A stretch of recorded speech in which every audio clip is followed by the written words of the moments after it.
Fala, galera. Aula passada nós finalizamos com amebíase. Agora nós vamos trabalhar com giardia. A ideia da giardia é identificar alguns sinais. Nós vamos identificar o quê? Vem aqui comigo para a tela. Quem é que causa, professor, essa giardia, tá? A giardia é causada por dois. Quem é o agente etiológico? Toda vez que eu estiver falando de agente etiológico, não esqueçam isso. Pessoal, lembre-se disso, agente etiológico é todo aquele que causa. Coloque o sinal de igual, agente etiológico, causador, tá ok? Então, quem é o causador da giardia, professor? O causador da giardia é a giardia lamblia.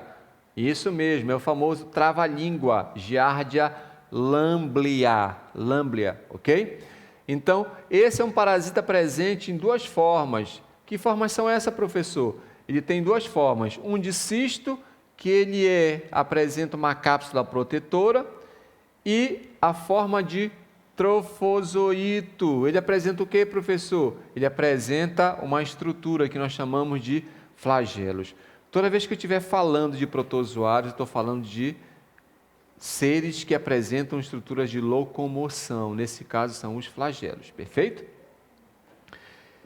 Aí o que eu posso falar mais sobre isso, professor?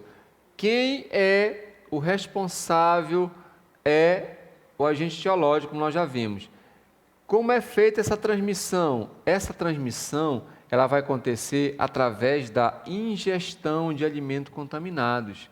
Então, a partir do momento que ingeriu alimentos contaminados, eu posso ter água contaminada, eu posso ter o quê? Trofozoítos. Eles vão romper esses cistos e esses trofozoítos, eles vão simplesmente ser alojados em que região? Eles vão ser alojados, aqui na tela, eles vão ter cisto, vão ser liberados em forma de trofozoítos, eles vão se dividir e olha onde eles vão se ficar depositados aqui, vão ficar depositados na mucosa do intestino delgado. Lá, vocês lembram da aula de anatomia, fisiologia, de biologia, que falava o seguinte, falava sobre o tecido de todo o intestino delgado, lá que serve para nós nos alimentarmos. Tudo que é ingerido é absorvido nesse tecido. Então, dessa forma, eles vão fazer com que esse alimento que deveria ser totalmente absorvido, não será absorvido. E, consequentemente, posteriormente, todos os cistos serão eliminados aonde? Em fezes. Então, nós temos uma situação importante. Qual a situação? Nós podemos ter o cuidado com ingestão de alimentos e água contaminada. Depois, os cistos vão ser rompidos. Vão ficar onde? Qual região? Intestino delgado, onde acontece a absorção de todo o nosso nutriente. Perfeito? Não esqueçam disso. E a partir daí, nós vamos ter uma outra informação. Esses cistos serão liberados aqui na tela, serão liberados nas fezes das pessoas contaminadas. E elas podem contaminar tanto a água e os alimentos. Perfeito? Então, a ideia que nós temos é saber de que forma é feita a transmissão. Com relação à sintomatologia, o que eu vou sentir, professor, se eu tiver com a giardia? Bom, eu vou ter a primeira sintomatologia, que é quase todas os protozoários praticamente têm. Eu vou ter aqui na tela, dores abdominais, diarreia com excesso de gordura e vitaminas lipossolúveis não absorvidas. Por quê? Chamando vocês aqui, lembrando, por que não será absorvida? Porque elas estão lá no intestino. E essa absorção não será possível, ok? E quando não tiver essa capacidade de absorção, eu vou comer e não vou engordar. Eu vou emagrecer aqui na tela. Tá ok? Então, nós temos uma observação importante.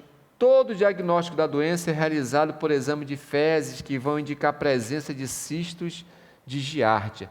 Perfeito?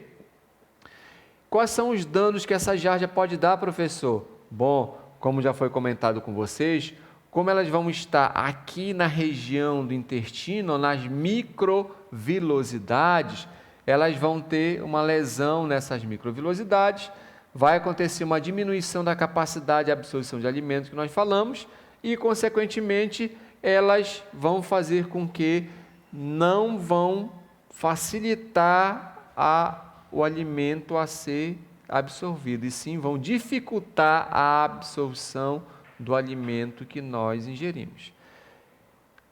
Lembre-se, eu preciso saber que eu preciso lavar bem as mãos, alimento contaminado, eu não preciso ingerir, senão eu não vou poder engordar, não vou poder absorver nutrientes, porque elas estão aqui nessa região do intestino delgado. Tá ok? Outra informação importante que nós possamos passar para vocês é com relação a como é que eu posso cuidar, professor?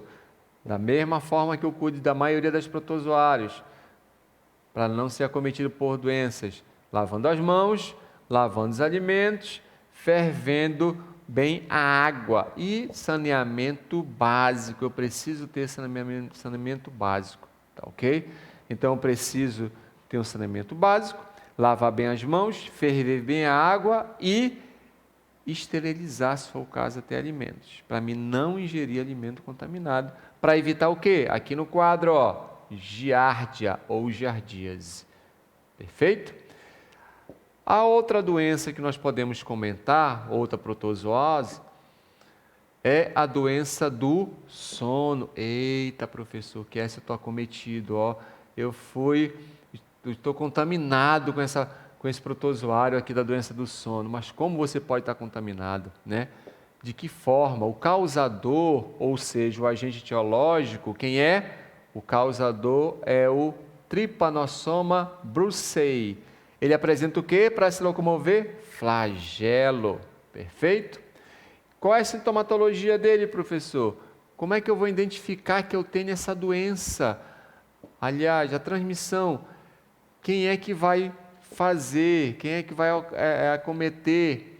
Essa doença do sono aqui, ela é transmitida pela picada da mosca hematófaga, ou seja, se alimenta de sangue, tsetse. Ela é conhecida como Glossina palpalis. Não esqueçam isso. Todo inseto que se alimenta de sangue é chamado de hematófago.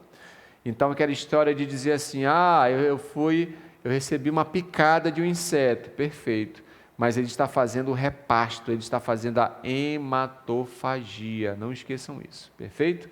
E aqui na tela, por que você não vai ser acometida de doença do sono no Brasil? Porque ela é característica da onde? Distribuição de Tsetse da África, numa região da África. Eita, professor, então, sem chance de ter o sono, sem chance de ter a doença do sono, perfeito? Então, com a sintomatologia, o que vou ter, professor, relacionado a essa doença? Vou ter febre, ínguas. Por que ínguas? Aqui, ó. Toda vez que algo tiver errado com o nosso sistema imunológico, ele vai responder. Então, o linfócito T, linfócito B, vai responder formando linfonodos inchados.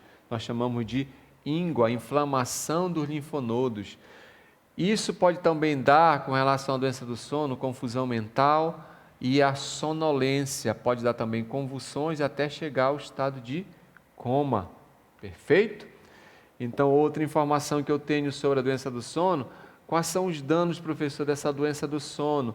Os danos, simplesmente, para não dizer só simplesmente, se você não conseguir tratar, essa doença do sono pode causar morte e danos ao sistema nervoso central. O sistema nervoso central, que comanda o encéfalo e comanda a medula espinhal. Perfeito? E qual é a profilaxia? O que eu preciso fazer, professor, para ficar livre dessa doença do sono, pelo amor de Deus? Eu preciso combater. Eu preciso combater o quê? Controlar através de inseticida a mosca tsetse ou usar repelente, ok?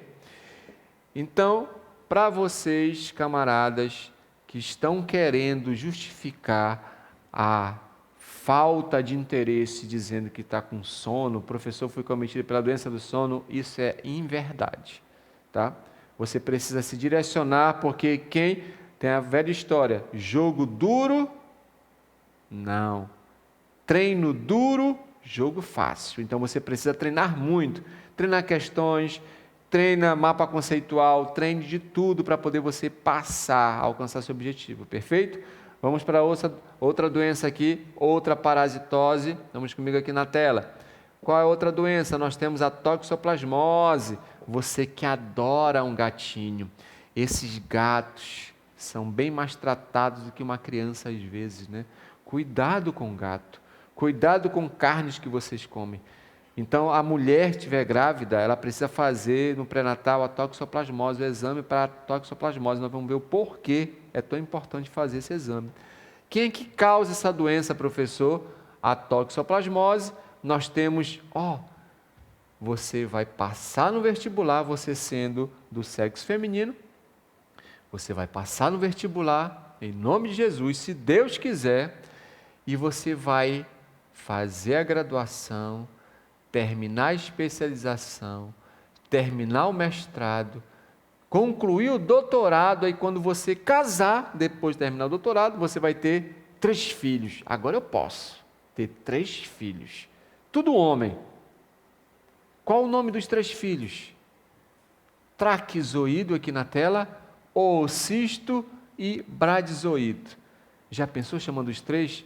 Traquizoíto, venha tomar café. Oocisto, venha almoçar. Bradizoíto, a janta está pronta. 3 irmãos. Brincadeiras à parte, aqui na tela nós temos, quem é o causador da toxoplasmose? O agente etiológico é Toxoplasmose gondii. Ele apresenta 3 formas livres. A forma livre, quem é? Traquizoíto, tá? Forma livre do parasita presente na fase aguda de infecção. E eu tenho o oocisto, forma liberada nas fezes de quem? Dos gatos. Aquele gatinho, o felino que dorme junto comigo na minha cama, anda por toda a minha casa. Olha o risco que eu estou correndo, né? Aqui na tela, e o outro eu tenho formas. A bradizoíto é a forma do parasita encontrada em vários tecidos, várias fases do tecido, né? Então eu tenho tecidos que eu posso encontrar o quê? Bradizoítos em vários tecidos na fase crônica, tá certo? Aí o que eu posso colocar? Esse é o causador, os 3 causadores na realidade, né? Lembrando que nós temos o traquizoíto, oocisto e bradizoíto, os 3 irmãos, não esqueça, ou os 3 mosquiteiros, né? Como é que ele pode transmitir, professor? Ele pode transmitir, o gato, por exemplo, pode transmitir, o gato estando contaminado, ele pode liberar oocisto em suas fezes, que pode ser ingestão dos oocistos na mulher, que ela estiver grávida, pode passar via placentária na forma de traquizoíto, para a mãe, para a criança, na forma placentária. Então, o gato, quando é feito, quando é bem cuidado, bem tratado, nós vamos ver mais na frente o que ele deve se alimentar para não ter essa oportunidade de transmitir essa doença, né? Então, se tiver uma mulher que está grávida em casa, o cuidado é redobrado. Então, ela precisa fazer exame para toxoplasmose, para ela não passar essa doença para o seu feto. Voltando aqui na tela, nós temos uma outra forma de infecção, ingestão de alimentos contaminados também. Então, não é só o gato, viu? Então, nós temos alimentos de carne, principalmente de outros animais, carne de porco, de boi, tá ok? E outra situação, se essa carne estiver contaminada, faz de conta que esse gato gosta de comer rato. E esse rato vai estar contaminado, vai contaminar o gato. E o gato vai contaminar a mulher. É um ciclo, tá ok? E nós temos também aqui, ingestão de carne crua contaminadas com cisto contendo bradizoítos. Então nós temos 2 caminhos. Um caminho pelas fezes dos gatos, outro caminho pela carne contaminada de porco ou de boi. Tá certo? Muito cuidado com relação a isso. Perfeito? E aí, eu tenho uma outra informação para vocês. Professor, como é que eu posso identificar que eu posso estar com toxoplasmose? Febre, manchas no corpo, dores musculares, ínguas, inflamação dos linfonodos ou pelo sistema imunológico, diminuição da acuidade visual que pode levar à cegueira e problemas neurológicos. Toxoplasmose não é uma doença assim tão fácil. Ela é grave, tá ok? Muito cuidado com ela. Outra informação que nós temos com relação aos danos, né? Aos danos, o que pode causar? Então, nós temos duas situações da toxoplasmose. Os possíveis danos podem ser o quê? Os possíveis danos podem ser relacionados à toxoplasmose congênita transmitida na gravidez. Ela pode provocar aborto, nascimento prematuro ou diversos problemas no feto. Também cegueira e lesões no cérebro da criança. Já a toxoplasmose ocular, ela é um parasita que provoca uma lesão, ou seja, uma cicatriz na retina, em certos casos levando ao quê? A cegueira. Então, a toxoplasmose pode deixar você cego. Então, não brinquem com essa doença. Muito cuidado com o gato, o felino, e muito cuidado com o que você está se alimentando, da carne que você está se alimentando. Se você estiver grávida, você pode ter um aborto ou um nascimento prematuro e também diversos problemas com o feto, entre eles uma lesão no cérebro, muito grave. E a outra, a toxoplasmose ocular, nós temos a capacidade de desenvolver uma lesão na retina que nos pode levar à cegueira. Cuidado, ok? Retornando aqui na tela, nós temos a profilaxia. Professor, o que eu preciso fazer para me cuidar? Eu preciso fazer o quê?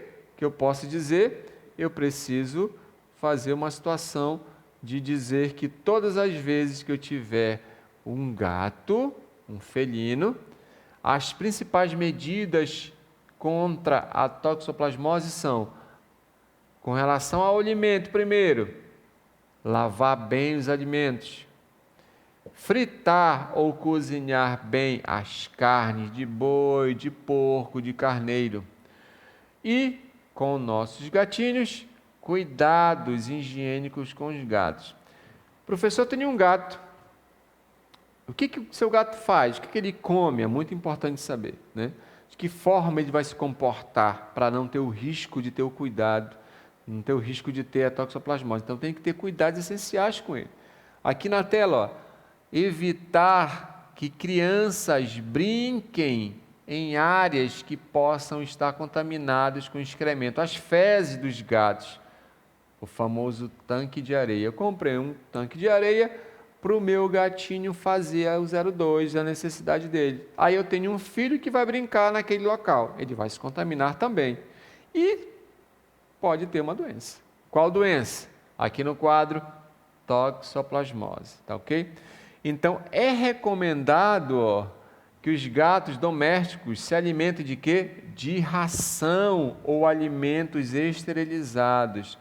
E não deixar o gato comer ratos. Perfeito? Quase impossível, né? Mas você precisa não deixar os gatos comerem rato, porque os ratos podem estar contaminados com a toxoplasmose que vão contaminar o gato. Perfeito? E a outra doença, outra protozoose, nós temos que causa é a tricomoníase. Essa tricomoníase, nós temos uma informação importantíssima. Quem é o agente etiológico, professor? É a Trichomonas vaginalis. Quando eu estiver falando de Trichomonas vaginalis, por que tricomonas? Porque na biologia, quando tem CH, tem som de Q. Então, é tricomonas vaginalis, tá ok? Qual a estrutura que eles vão se apresentar para se locomover? Flagelos também, tá certo? Então, a ideia, quem é o causador? Tricomonas vaginalis, não esqueçam. Causador de quê? Da tricomoníase, perfeito? Como é que eu posso saber de que forma é transmitida essa doença, professor? Ela é transmitida de uma forma simples. O parasita infecta as áreas urogenitais em condições favoráveis a se reproduzir rapidamente por bipartição. Então é muito rápido isso. Tanto no homem quanto na mulher, principalmente. E nós chamamos ela de, aqui comigo, doenças sexualmente transmitidas, tá? Então, transmissível, né? Uma DST, doença sexualmente transmissível. O que eu posso fazer? Como é feita essa transmissão dessa doença, da tricomoníase? A transmissão é feita pelo homem ou pela mulher e é uma doença sexualmente transmissível, como nós já comentamos, tá ok? E a sintomatologia, de que forma eu vou descobrir se eu estou com essa doença, professor? Bom, no homem, o homem vai ter ardência urinar, irritação na uretra e pequeno corrimento. E na mulher, a mulher vai ter um corrimento vaginal amarelado esverdeado, forte odor do corrimento famoso cheiro de peixe podre e irritação de coceira na área genital. O que eu preciso fazer para me prevenir, professor, com relação a isso? Aqui comigo, o que eu preciso fazer? Eu preciso ter o cuidado, porque a tricomonas vaginalis, ela é uma doença sexualmente transmissível. Então, eu preciso ter cuidado com relação a isso. Nós vamos ver mais na frente. É simples na profilaxia. O que eu preciso fazer? Ok? Tricomonas vaginalis. A sintomatologia, retornando, é ardência urinar no homem, irritação na uretra e pequeno corrimento. Na mulher, corrimento vaginal esverdeado, forte odor do corrimento vaginal e irritação da coceira na área genital, ok? E existe exame para poder detectar. Esses exames servem para poder dar o diagnóstico, exame de secreção, tanto da urina, né, da uretra masculina, quanto da secreção vaginal da mulher. O que causa essa tricomoníase, professor? Causando a tricomoníase, nós sabemos que o pH vaginal da mulher, por si só, já é uma barreira a micro-organismos externos. Se o pH for alterado, existem algumas bactérias oportunistas que vão penetrar nessa vagina e infectar. Então, elas estão só aproveitando a oportunidade, como se estivessem colado numa porta. Abre-se a porta, elas vão penetrar. Então, aqui na tela, ó, os principais danos causados pela tricomoníase são alteração do pH vaginal, que vai favorecer a infecção por bactérias oportunistas, aquilo que eu falei com você com relação à porta, e casos graves podem ocorrer infecções do epidídimo no homem epidídimo, tá? Próstata causando até infertilidade. Então, na mulher, o que nós temos? Nós temos bactérias oportunistas. Baixou o pH, nós vamos ter elas penetrando. E no homem pode ter uma infecção epidídimo, na próstata causando até a esterilidade. Perfeito? E com relação à profilaxia, professor, o que eu posso fazer para me cuidar a respeito dessa doença? O que eu posso fazer para isso, professor? A profilaxia é simples. Simplesmente usar o preservativo, tanto preservativo da camisinha feminina, quanto a camisinha masculina, que nós vamos observar aqui, ó, para a colocação da camisinha feminina e a colocação da camisinha masculina. Isso é o método que nós chamamos de mais eficiente contra tricomonas vaginalis ou tricomoníase. Perfeito? Então, não esqueçam que somente a camisinha protege com relação a isso, preservativo masculino e feminino. Tá certo? Então, com isso, nós finalizamos as protozooses, os protozoários, as doenças relacionadas ao mal que vai ocasionar o homem, onde nós vimos aqui na tela, só lembrando vocês, nós vimos doença de Chagas, malária, nós vimos também leishmaniose, nós vimos amebíase, giardia, nós vimos a doença do sono, que acontece só na África, crianças. Na África, fiquem de olhos abertos, bem abertos para o vestibular. Vimos também a toxoplasmose e finalizamos com tricomoníase. Na próxima aula, nós vamos continuar com relação a algas. Fique com Deus, estudem e não durmam, porque quem dorme, acontece duas coisas: ou sonha ou tem pesadelo. Então nós vamos sonhar acordado com a nossa vaga, perfeito? Até a próxima, se Deus quiser.